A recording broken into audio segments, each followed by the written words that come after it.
සුබ දවසක් කියලා අද සාදරයෙන් පිළිගන්නවා මදු ස්වීට් හෝම් YouTube channel එකට. මම ඉතින් මේ දවසේ අලුත් අවුරුද්දට මම අද ඔයාලට කියලා දෙන්නේ කොහොමද රස මුං කැරලි හදන්නේ කොහොමද කියලා. ඉතින් මැද ගල් වෙන්නේ නැතුව වටේ හොඳට ක්‍රිස්පියට මැද මේලකට තියෙන රස මුං කැරලි තමයි මම අද ඔයාලට හදලා කියලා දෙන්නේ.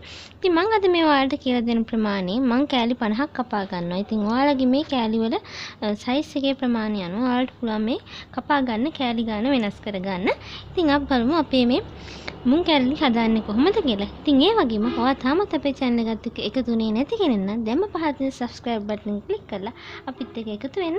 ඉතින් අපි බලමු කොහොමද මේක හදන්නේ කියලා. බෙදපු හාල් පිටි කෝප 2යි සීනි කෝප 1මාරයි මුං ඇට කෝප 1යි උණු වතුර කෝප්ප භාගයයි මම මෙතන අරන් තියෙන්නේ උණු වතුර. ඉතින් ඔයාලා දුඹුරු සීනි ගන්නවා නම් ඔයාලට පුළුවන් මේකට ඇල් වතුර පාවිච්චි කරන්න. ඒ වගේම මම මෙතන අරන් තියෙනවා එනසාල් කරාඹු නැටි, ඒ වගේම කුරුඳු පොත්තක් දාලා ඒවා කබලේ බැදලා හොඳට කුඩු කරගෙන, වගේම ලුණු තේ හැඳි කාලා.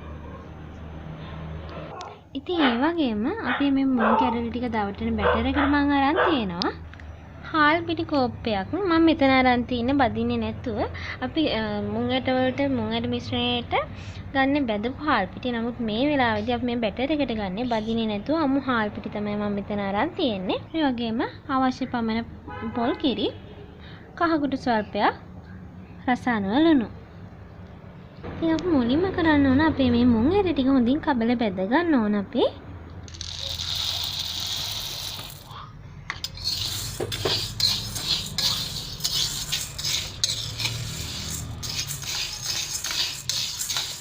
අපේ මේ මුං ඇට ටික සාමාන්‍ය දුමුරු පාට වෙනකම් මේක හොඳට බෙද ගන්න ඕනේ. ඒ වගේම අන්න ලිපේ ගින්දර වැඩි කරගෙන බෙද ගන්න එපා. එහෙමවත් අපේ මේ මුං ඇට ටික ටක් ගාලා පිච්චෙන්න බලනවා. ඒක නිසා ලිපේ ගින්දර මධ්‍යම ප්‍රමාණයේ තියාගෙන ආල මේ මුං ඇට ටික බෙද ගන්න. ඉතින් දැන් අපේ මේ මුං ඇට ටික බෙදලා ඉවරයි. මම දැන් අපේ ලිප ඕෆ් කරගත්තා. ලිප නිවාගත්තට පස්සේ අපි දැන් මේ ටික හොඳට නිවෙනකන් තියන්න ඕනේ. ඉතින් ඒ වගේම අපි මේ මුං ඇට ටික බදිනකොට බෙදලා හරි කියලා අපි හිතාගන්න තවත් එක සාධකයක්. අපි මේ බදින මුං ඇට වල සුවඳ මේක බැදලා මේ විදිහට හොඳට බැදුනාට පස්සේ මුං ඇට වල සුවඳ අපිට දැනෙනවා. ඉතින් ඒ කියන්නේ අපේ මේ මුං ඇට ටික දැන් හොඳින් බැදෙනවා කියන එක. ඉතින් දැන් මේ විදිහට දුඹුරු පාට වුණාට පස්සේ මම දැන් අපේ ලිප නිවාගත්තා. දැන් අපි මේ බෙදගත්ත අපේ මුං ඇට ටික හොඳින් නිවිලා තියෙන්නේ. දැන් අපි මේක හොඳට කොටා ගන්න ඕන. ඔයාලට කැමති නම් ඔයාලට පුළුවන් කැරි හිටින විදිහට කොටා ගන්න. මම නම් සාමාන්‍යයෙන් මේක කොටා ගන්නේ ගොඩක්ම පිටි වගේ තමයි. මම දැන් මේක කොටාගෙන එන්නම්. මේ තියෙන්නේ අපි හොඳින් කොටා ගත්ත අපේ මුං ඇට ටික. මම දැන් මේකට අපේ බෙදපු හාල් පිටි ටිකයි ඒ වගේම සුවඳ කුඩු ටික, ලුණු කුඩු ටික මේ ටික හොඳට දාලා මේ ටික මේ විදිහට හොඳින් කවලම් කරගන්න ඕන. ඉතින් අපි මේ ටික මේ විදිහට හොඳින් කවලම් කරගත්තට පස්සේ අපි දැන් මේක පැත්තකින් තියාගෙන අපේ මේ මුං කැරලි වලට ඕන පැණි මිශ්‍රණය අපි දැන් හදාගමු. දැන් මුලින්ම කරන්නේ භාජනයෙන් ලිපේ තේන මේ භාජනයෙන් රත් කරගෙන ඒකට සීනි තේ හැන්දක් විතර දාගන්නවා. ඔයාලා දුඹුරු සීනි පාවිච්චි කරනවා නම් ඔයාලට මේක කරන්න ඕන වෙන්නේ නැහැ. මොකද දුඹුරු සීනි වල පාටක් තියෙනවා. නමුත් අපි සුදු සීනි පාවිච්චි කරනවා නම් අපේ මේ මුං කැරලි වල මැද මිශ්‍රණයේ තියෙන පාට ටිකක් අඩු වෙන්න පුළුවන්. ඉතින් ඒක නිසා තමයි මම මේ සීනි ටික කළු කරලා අරගන්නේ. අපේ සීනි ටික දැන් හොඳින් කළු වෙලා තියෙන්නේ. මම මේ වෙලාවේ තමයි අපේ උණු ටික දාගන්නේ. ඊළඟට මම මේකට අපේ ඉතුරු සීනි ඔක්කොම ටික මේකට දාගන්නවා.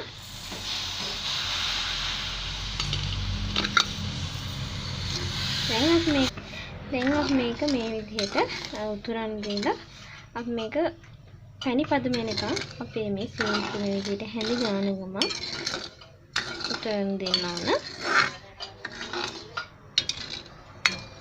ඉතින් ඔයාලා මේ සීනි පැණි කොණු කරද්දී ගොඩක් පරිස්සම් වෙන්න ඕනේ. එහෙම නැති වුණොත් ඔයාලගේ මේ පැණික උතුරලා යන්න උනත් පුළුවන්. ඒක නිසා අපි ගින්දර හොඳට පාලනය කරගෙන තමයි මේක කරන්න ඕන. අනිතින් දැන් අපේ මේ පැණික හරිය ඔයාලට පේනවා ඇති අන්තිම බිඳුව නූලක් වගේ ඇදෙනවා. දැන් මම ලිප ඔෆ් කරගෙන ඒකට අපේ මේ පිටි මිශ්‍රණය එකතු කරගන්නවා.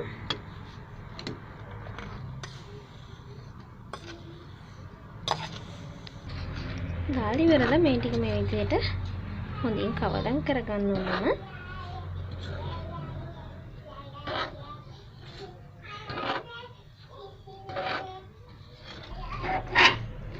මම දැන් මේක හොඳට කවලම් කරගත්තා. දැන් හොඳින් තෙල් ගාගත්ත ලෑල්ලක් උඩට හරි මේ වගේ පහළුවක් උඩට නම් කමන්නේ හදාගන්න. ඊට පස්සේ මේ විදිහට අපි මේක තුනී කරගන්න ඕන.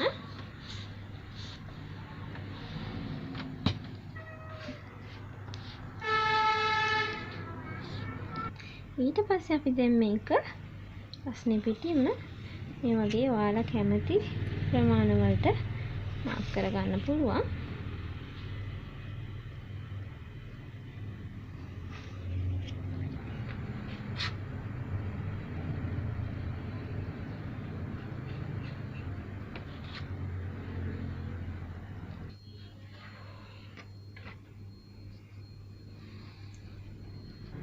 ඉතින් ඔයාලා මේ විදිහට කපා ගන්න ඕන.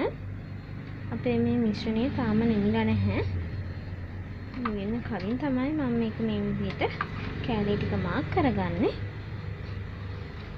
ඉතින් අපි දැන් මේ විදිහට කෑලි ටික මාක් කරගත්තට පස්සේ අපි දැන් මේක හොඳට නිවෙනකම් මේ විදිහට තියන්න ඕන. ඉතින් අපේ මුං කැරලි ටික එහෙ නිවෙනකම් මම දැන් අපි මේ මුං කැරලි බදිනකොට හදා ගන්න ඕන. පිටි දවටනේ කියන්නේ පිටි බැටර් එක හදාන්න තමයි මම දැන් හදන්නේ. මම දැන් අපේ පිටි වලට ලුණු ටිකක් දාගත්තා. ඒ වගේම කහ කුඩු ටිකක් දාලා මේ ටික හොඳින් කවලම් කරගන්නවා. මම දැන් මේකට පොල් කිරි ටිකෙන් ටික මේ විදිහට එකතු කරලා අපේ මේ බැටර් එක හදා ගන්නවා.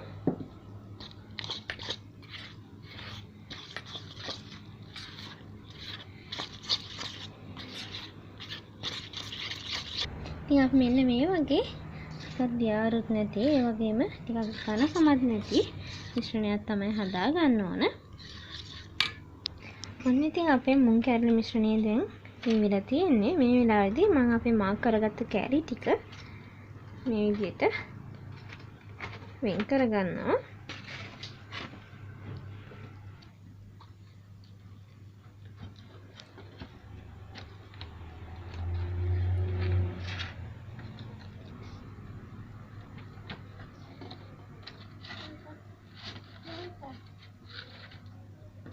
මේ තියෙන අපි කෑලි කපා ගත්ත අපේ මුං කැරලි ටික දැන් තියෙන්නේ අපිට අපේ මේ බැටර් එකේ මේක දවටලා මේක බෙද ගන්න තමයි. ඉතින් මම දැන් තෙල් තාච්චිය රත් කරගෙන තියෙන්නේ. මම දැන් අපේ මේ පිටි බැටර් එකට මේ විදිහට මුං කැරලක් දාගෙන අපේ රත් වෙච්ච තෙල් එකට මම මේක දාගන්නවා.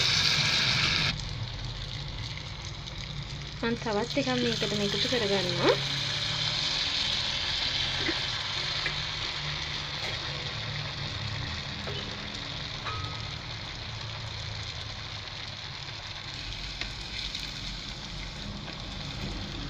මේ විදිහට දෙපැත්ත දාන ගමන් අපි මේ අපේ මුං කැරලි ටික බෙද ගන්න ඕන.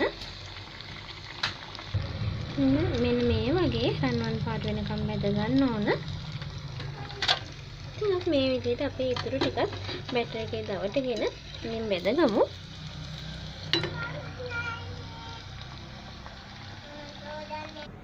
ඉතින් මේ තියෙන්නේ අපි මේ දාසරේ අලුත් අවුරුද්දට හදන්න මම ඔයාලට අද කියලා දුන්න අපේ රසම රස මුං කැරලි. එහෙමත් නැත්නම් මුං කැවුම් තමයි මේ තියෙන්නේ. ඉතින් ඔයාලත් මේ දාසරේ අවුරුද්දට මේක අනිවාර්යෙන් හදලා බලන්න. හරිම රසයි. ඒ වගේම මම කියලා දුන්න විදිහට ඔයාලා හැදුවොත් ඔයාලට ටේස්ටියෙන්ම මේ මුං කැරලි ටික හදා ගන්න පුළුවන්. ඉතින් ඇත්තටම අපේ මේ මුං කැරලි ගොඩක් ක්‍රිස්පි. ඒ වගේම ඇතුළ මෙලෙක් ඇතුළ හයිය නැහැ. ඔයාලට පේනවා ඇති මේක හරිම මෙලෙක්. ඉතින් ඒක නිසා ඔයාලත් නිදාසරේ හයිය නැතුව මේ විදිහට ක්‍රිස්පියට මුං කැරලි හදන්න ගෙදරදිම. ඔයාලා මේ වීඩියෝ එක ගැන ඔයාලගේ අදහස් පල්ලෙහාන් කමෙන්ට් එකක් විදිහට දාගෙන යන්න. ඒ වගේම මේ වීඩියෝ එකට කැමති නම් පුංචි ලයික් එකක් දාලා තවත් කෙනෙක්ට බලන්න ෂෙයා කරන්නත් අමතක කරන්න එපා. ඉතින් තවත් මේ වගේ රසම රස කෑමකින් අපි හමු වෙමු. ඔයාලට සුබ දවසක්.